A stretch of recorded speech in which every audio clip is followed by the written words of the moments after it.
Esse é o vídeo final sobre o assunto matriz SWOT, onde eu vou mostrar um exemplo prático. O pré-requisito é que você tenha assistido esse vídeo que está na tela aí, ó, que é a parte 1, onde tem alguns conceitos teóricos que podem te ajudar a um melhor entendimento agora nesse vídeo prático. Então, caso você não tenha assistido a parte 1, eu sugiro que você pare aqui, assista esse primeiro vídeo e depois volte para cá. Se não é esse o seu caso, me segue aqui. Bora lá. Então, a primeira coisa que a gente faz é definir o objetivo de estudo. E eu usei um termo recorrente em empresas que têm grandes áreas de TI para que o exemplo tenha um valor prático mesmo, que é melhorar o controle de configuração dos ambientes on-premises de servidores de aplicação na empresa.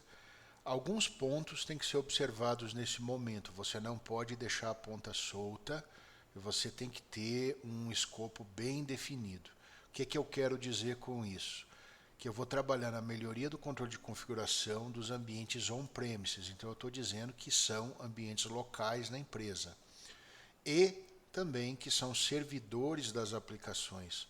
Ou seja, fica restrito a servidores, não entra máquina ou estação de trabalho de usuário e nem qualquer outro tipo de ativo de TI que você possa ter no seu parque computacional. Legal?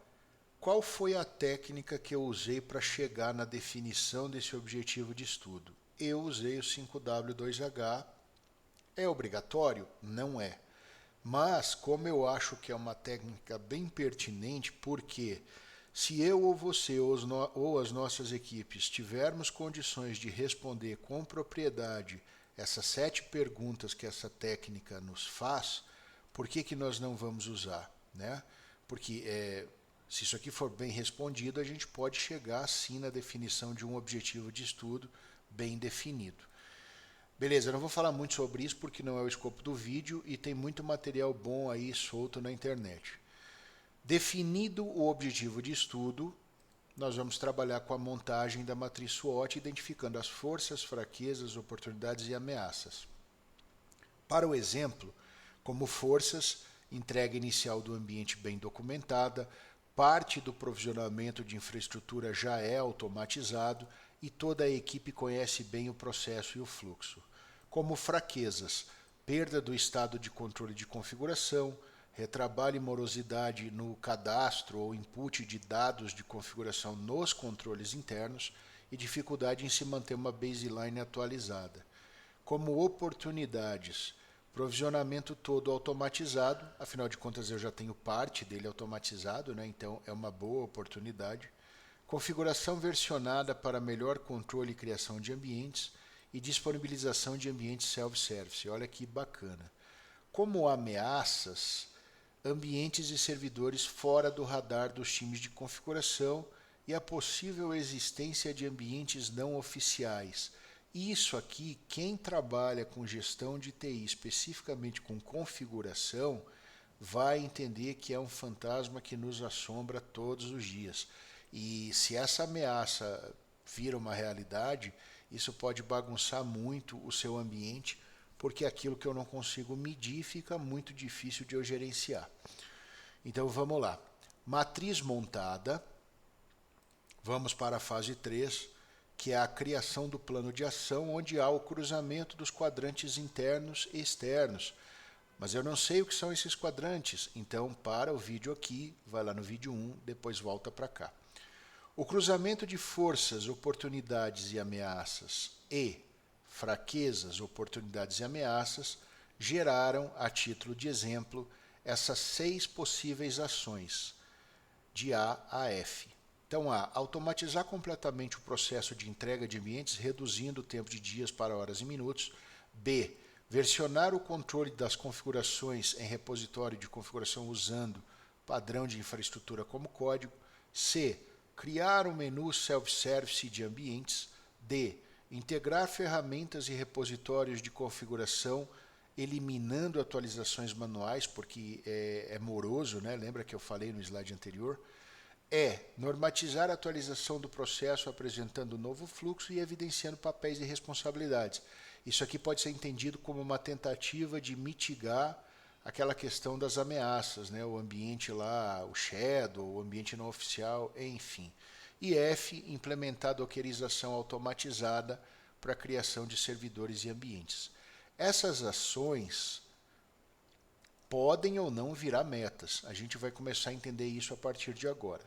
Então tá, continuando, ainda na fase 3, nós vamos fazer aquela correlação das ações e entender o que é esforço e o que é impacto, né? Se é alto ou baixo. Aqui eu preciso fazer um comentário. Esse aqui é o exemplo cabal que você não pode trabalhar sozinho. Por quê?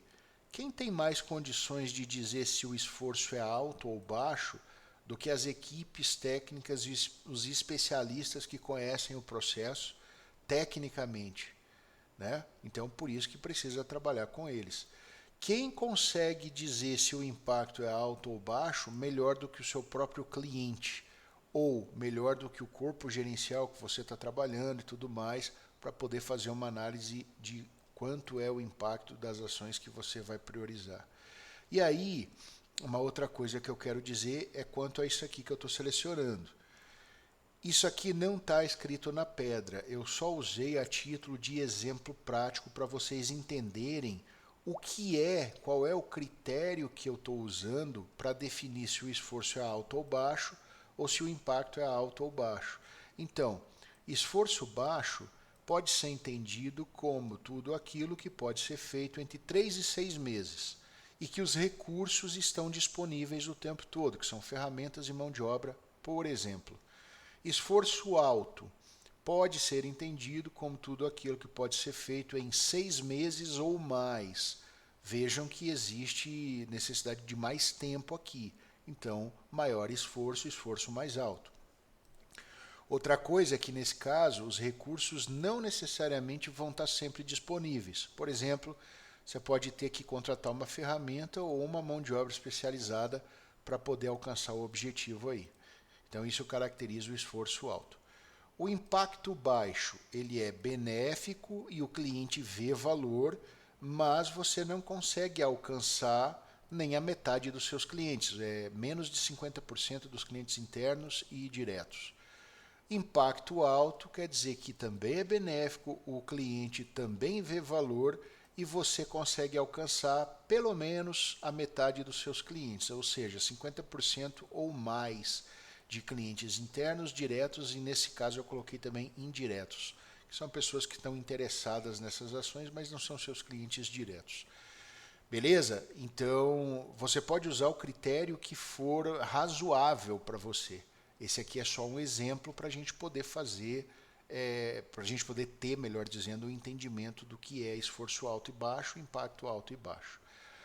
Essa medição de esforço e impacto feita, nós passamos então para a última fase da matriz SWOT, que seria a definição das prioridades baseadas nos critérios de esforço e impacto. Então, para a gente entender esse slide, vamos lá, vamos começar daqui dessa primeira coluna da esquerda para a direita, chamada critério de prioridade. Qual foi o critério usado? Olha, nós podemos fazer a leitura desse texto aqui da seguinte forma. Nós vamos priorizar as ações que geram um alto impacto, ou seja, aquelas que impactam, trazem benefício para pelo menos a metade dos nossos clientes internos, diretos e indiretos. Alto impacto. Em até 180 dias. Muito interessante. Agora as coisas começam a ficar interessantes aqui. Em até 180 dias, né? Então tá bom. Aí isso explicado, isso definido, a gente vai distribuir o resultado do slide anterior aqui, do cruzamento dessa tabela aqui. Até voltei o slide. Nós vamos distribuir isso aqui de uma forma visualmente mais fácil de priorizar. Então, o que foi considerado como esforço baixo e impacto alto? As ações B e D. A mesma coisa, o que foi considerado esforço baixo e impacto alto? A ação E. Teve alguma de esforço alto e impacto baixo? Não, não teve nenhuma. Teve alguma de esforço alto e impacto alto? Opa, houveram 3 ações que se encaixaram nesse critério. Então, como é que eu vou priorizar? De novo, não está escrito na pedra, essa priorização ela é relativa, mas só para não deixar o exemplo sem conclusão, eu vou te dizer o que eu faria nesse caso. Como eu tenho o critério de prioridade já muito bem definido, eu sei que tem que causar alto impacto em até 6 meses, eu vou avaliar aquilo que me causa pouco esforço, que me exige, né, um esforço baixo e causa um impacto alto, só pelo fato de causar um impacto alto já está dentro do critério de prioridade. Então, B e D já estão, porque além de causar um esforço baixo, tem um alto impacto. B e D vai virar meta, beleza? Vamos agora passar, deixa essa aqui por último, tá? Essa aqui, esforço baixo, impacto baixo. Aí vamos lá para esforço alto, impacto alto. Bom, o primeiro critério é impacto alto. Então, as 3 em tese deveriam entrar no nosso roadmap de metas. Só tem um problema. Eu trabalho com recurso finito. Meus recursos acabam. Eu não sei o de vocês. Eu espero que também vocês sejam coerentes e me digam. Eu também, a não ser que você tenha recurso infinito, aí a história é outra. Não dá para eu priorizar tudo isso aqui. As 3 ações, porque elas exigem um esforço alto, e esse esforço alto exige mais gente, mais recurso, talvez mais ferramenta, né? Que pode estar disponível ou não. Então, dentro de um prazo razoável, até 6 meses, eu já vou fazer um esforço que eu vou tentar concluir em 6 meses, aqui é 6 meses ou mais, né, no esforço alto, certo? Para poder entregar valor. Então eu vou escolher uma delas. E no caso, a lógica do que eu estou trabalhando aqui me diz que eu tenho que priorizar a ação A. Por quê? Porque ela é a automatização completa do ciclo de provisionamento. Considerando que lá na matriz SWOT, se eu voltar um pouco aqui, ó, a gente já tem parte do provisionamento automatizado como uma força e como uma oportunidade, o provisionamento todo automatizado, e consequência disso, resultado disso, a gente achou essa ação aqui de automatização completa. Não faz sentido eu deixar essa ação A de lado para priorizar a criação de um menu self-service, por exemplo, e implementação de dockerização automatizada, porque disso aqui eu estou partindo do zero. Para a ação F eu estou partindo do zero, para a ação C eu estou partindo do zero, para a ação A eu não estou partindo do zero, eu já tenho recurso, eu já tenho expertise nisso. Então, o que eu quero dizer é que faz sentido eu, de todas essas que têm esforço alto, mas também têm impacto alto, aquela que eu tenho mais garantia de que eu não vou atrasar, de que eu vou conseguir entregar dentro do critério de prioridade é a A. Então, A, B e D. O que eu faço com essa E? Bom, como ela tem um esforço baixo, você poderia colocar para fazer, e ela tem um impacto baixo, você poderia não colocar. Mas e aí, você decide o quê? Eu, novamente, vou te dizer, tudo aquilo que eu puder absorver num período de metas de 180 dias, que é muito tempo para uma empresa, eu vou colocar no roadmap e vou tentar distribuir dentro das equipes. Por quê? Porque se eu fico deixando isso que tem esforço baixo para um backlog, daqui a pouco ele nunca sai do backlog. E tem outra questão aqui. Essa ação se a gente voltar de novo aqui, aqui nesse slide do cruzamento, é a normatização e atualização de um processo apresentando um novo fluxo. Isso aqui pode salvar a pele da tua equipe. Porque, por exemplo, daqui a pouco vai que nasce um ambiente que ninguém sabe de onde é que o pessoal tirou. Tirou da cartola, né? Não é só coelho que sai da cartola. Servidor também sai, certo? E se baixar uma auditoria e te cobrar explicação sobre isso, se você tiver isso normatizado, você está livrando a sua cara, e eu não estou querendo ser evasivo, eu estou dizendo que são realidades que podem acontecer nas empresas, você está respaldado porque você tem um normativo. Então quer dizer, olha, eu tenho um normativo que me diz isso.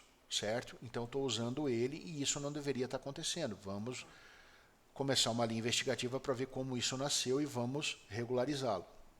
O problema é quando você não tem normativo para poder te apoiar nessas questões. Então, o que eu quero dizer com isso é, a letra E entra também nesse arcabouço de metas e critério de prioridade.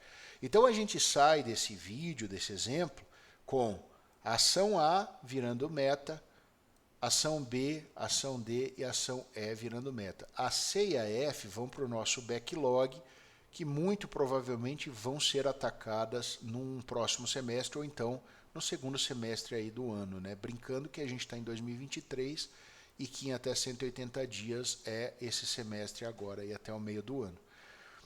Meus amigos, eu espero que esse exemplo tenha ajudado, tá? Isso não é sempre mais fácil na teoria, né, quando a gente está mostrando isso no slide, do que colocar em prática. Mas eu quero dizer por experiência própria que vai começando com pequenos exemplos, vai fazendo uma matriz SWOT de pequenos processos, pequenos passos, e vai catequizando isso na tua equipe, que quando menos esperar, daqui a pouco as pessoas sentem tanta falta disso, que ficam dependentes de fazer o negócio bem feito. Isso te ajuda muito, né? Eu espero que esse vídeo seja de fato bastante útil para vocês. Vou encerrando por aqui para não me alongar demais. Nos vemos então no próximo vídeo para um próximo assunto. Um abraço, pessoal.